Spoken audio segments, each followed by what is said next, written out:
Amina. Olunaku lwa leero tukusanze omulundi gw'okusoose ng'olabika nga oli mu kifaananyi kimanyikidde okukwata ekifaananyi oba abantu kye bayita okukola vidiyo era twagala obuze ku balonzi n'abawagizi otubuulire tukola ki wano olunaku lwa leero. Abawagizi bange n'abawagizi ba Adam Mulwana ina baramusiza nnyo amanya nze Ssegiirinya Muhammad mbaka parliament wa kimu kya Kawempe bw'olaba n'Adam Mulwana weewuunya kubanga ndi kyendi waye anyinako ettaffaali. Adam Mulwana ono musajja wa byabufuzi ate musajja artist musajja muyimbi naye embeera bwe yamutabukako n'alwala ng'ate Ssegiirinya sisobola kutuula kubanga mugambula muganda waffe embeera gy'alimu yadde nange ndi mulwadde naye ate waliwo omululu wakusingako. Adamu ali mu mbeera ya bwembe era olunaku olwaleero mundabye nga ndi naye nga tushutinga vidiyo okwongera okulaga abantu embeera muganda waffe Adam Mulwana gy'alimu n'abantu okumanya nti muganda waffe tali bulungi era tulina enteekateeka nyingi nnyo ez'okulaba nga tumutaasa abe ng'asobola okubeera ng'atereera nga mu mwezi otulowooza ne ku kawoshi mu Kawempe eyo njagala gitekeka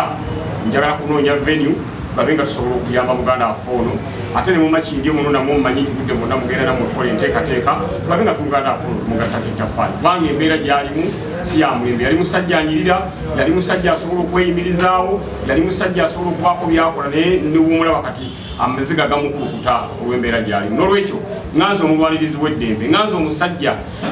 amanye ennaku, nganze omusajja ayagala buli muntu abeere bulungi sibadde siyinza butajja wano kulaba nga muganda waffe Adam Mulwana tubeera naye mu mbeera yonna. Baana nali nkoze eddwaliro nga Adam Mulwana ono obutwa bwalimu busobola okumujjanjaba naye eddwaliro lyagwa kitegeeza Adamu yeetaaga either Nairobi Hospital oba yeetaaga Aga Khan oba yeetaaga mutwala UK oba London abe ng'asobola okubeera nga ajjanjabibwa atereera. N'olwekyo leero tubadde mu video shoot okulaba nga abantu mumanya kiki ekigenda maaso ku muganda waffe kuba musobola okubeera eyo ne mulowooza nti babintu byakusaagire manye abantu baffe bategeera omuntu nti mulwadde ng'amaze kufa eyo musajja yadde mulwadde tokanga omukati gukyaddamu gwe bategeera nti musajja yadde mulwadde. N'olwekyo bino si byakusaaga bino si byaki musajja waffe mbeera gy'alimu sinungi. Honorable omuntu walaba Adam ebikolwa bye n'ebbanga we yali we yakolera ebintu bye bawakisize yali sayidi ya kibiina ekirala ate gwe tukutunuulira wa kibiina kirala kino tekikwesiitaza kuba nti ojje oyambe Adamu abasigadde bayinza okugaana okuvaayo. Munnange nava mu FDC nenyingira Nuupu nga tulina Adamu mu FDC ate era Adamu yali twin one ew'omubanda gyali ate neeno gyali musajja si wakusaaga ali wa revolution wankyukakyuka wa bonna ye ali ku struggle etambula kitegeeza nti tewaliwo kindobera kubeera n'Adamu kubanga kyaliko kyendiko fena tuteeba mugundi mu college gyateeba gyenteeba ate era mwamulaba ne mu kampeyini ezaggwa ezamuganda ngero bali bati Kyagulanyi Ssentamu era Adamu yakola ki y'omu ku basajja abavaayo ne babeera naye naye lwakuba mu mbeera eno gye tuliko ey'okulanga muganda waffe abeera bulungi tetwagala teekamu byabufuzi twetaaga abantu bonna bamama fiina baani buli muntu yenna asobola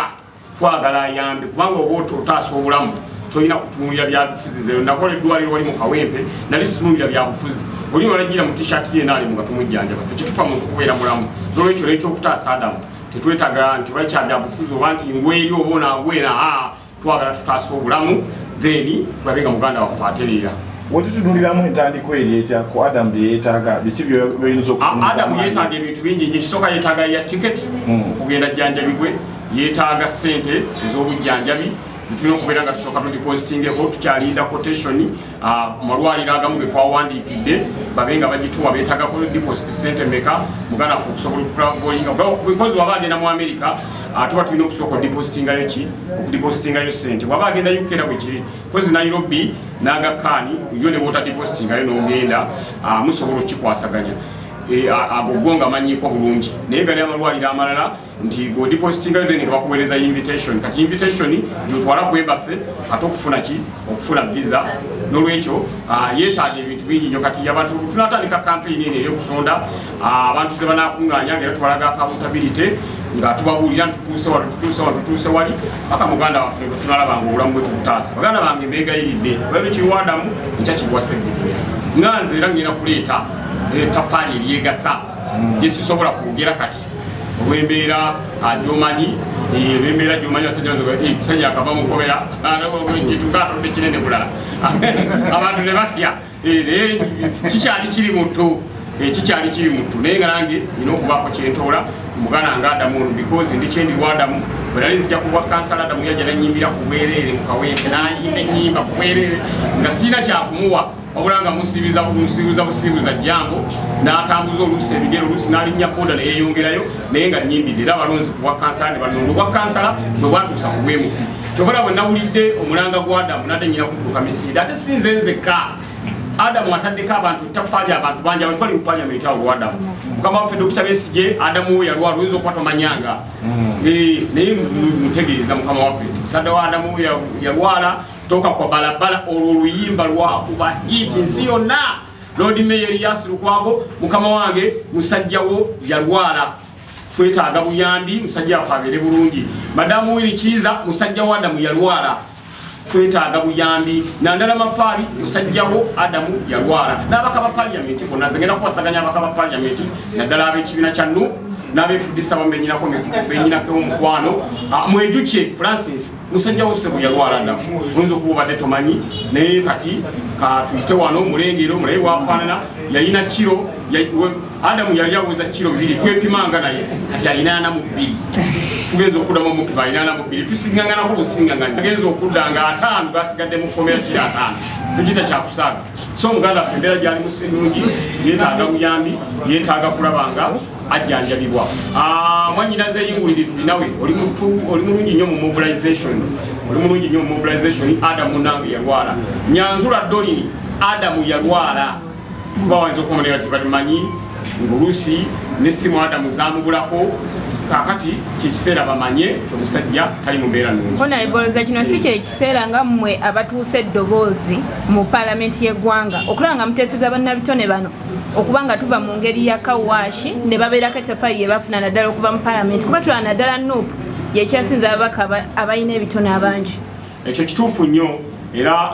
bannabitone mbakubiriza kati mu paliamenti tulinayo muganda waffe Rudamani tulinayo Geoffrey Lutaya ate era basajja ba Adamu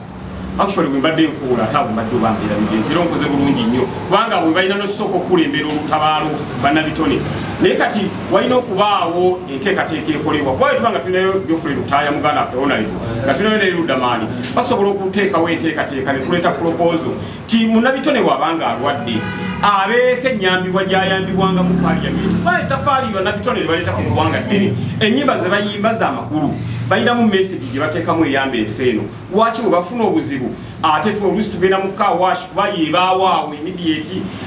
kubasondera ku gundi kulaivu kibanange muyambe ate olw'okusoma akasente ne kajjanga katini naye akasente bwe kaba nakavudde wali mu paliamenti ate mulinayo bali representative abasobola okubaako kye boogera ku nteekateeka eno ndaba nga kijja kubeera nga kituyamba n'olwekyo bannabitone basaana okusalira amagezi ate ne bannabitone nabo okwekolamu omulimu ogwawamu kubanga enkokola zisuuse bannabitone onawoza nze ensinga kakati abandi badde bekolamu omulimu okulanga bayambagana n'osanga bali mu kulwanagana ani asinga nze ensinga gundi gwosinga nze eveweit kakati ebyo ebyokulwanagana bwebito tebiyamba kyokala munnabitone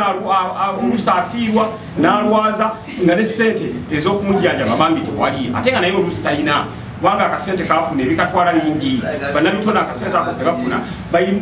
bakakozesa oluusi mu kuyamba kati Adamu ono musajja namuyitanga nga ndi muzi charities ne mugalo w'abaana kawempe balina obuzibu tebalina kyakulya jantugendeyo tubakyalire n'aleeta 2 nendeete 2 netugatta netugende tuyamba abantu kitegeeza nti n'akasente ke yafunanga Adamu era alina bwe yakasonsekanga alina bwe yayambanga katulala wabanga afunye obuzibu tetuyinza kutuula naffe tugeyo tumuyambe kuba enkola eriwo bw'oyamba leero ate nkya yakuyamba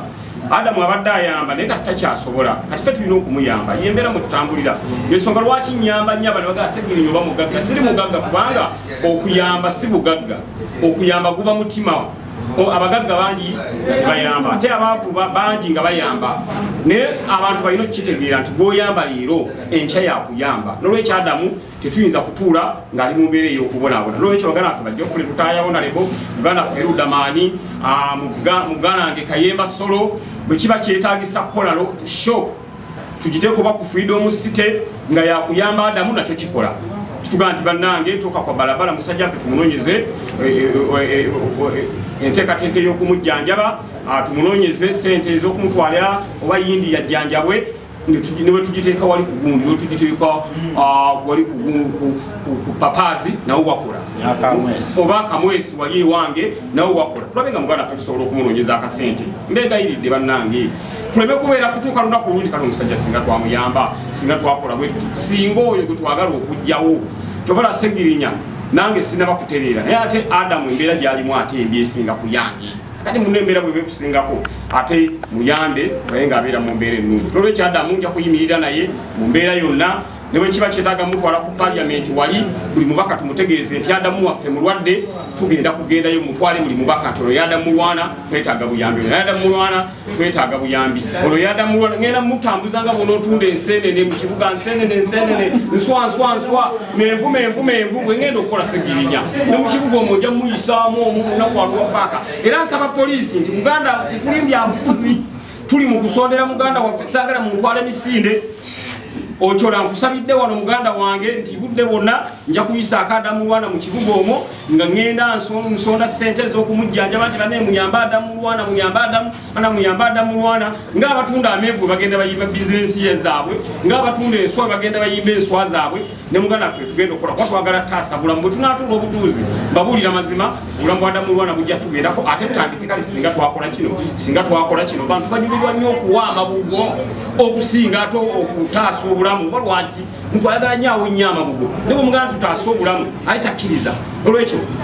tuve prevention is better than cure tutaase muganda waffe abe ng'asobola okubeera ng'atereera mu ggwanga temuli malwaliro honorable lwaki mugende eruweeru amalwaliro g'omu Uganda nago malwadde go gennyini kyamalwaliro nago malwadde kakaye eddwaliro jatwalayo omuntu balina panado balina ki betulina kati Adam Mulwana eddwaliro lyandigenzeemu erina specialized medication yandibadde Mulago hospital naye gw'omanye ekiri Mulago hospital eddwaliro dwadde n'okusinga abalwadde abagendayo kale omusajja oyagala tumutwaleyo tekisoboka kiruddu gituukeko yo yokka nga wakatuuka wali ekivundu ekiri wali muganda wange era nagambye Alani aneekwate waliwo baganda bange abali ebweru abaŋŋambye nti basobola okujja ne bafuuyira constituency nga bagenda okufuuyira eyange perfume naawe ekiruddu bamufuuyire constituency ye ekivundu kiveewo kati tuddire Adamu ono musajja international icon tumutwale ekiruddu muganda wange tetusobola kikola ekyo ekivundu kyokka bwe kinengatta ku bulwadde obumuluma tajja wezaawo na wiiki bwe tumutwala e Mulago ekivundu ekiri e Mulago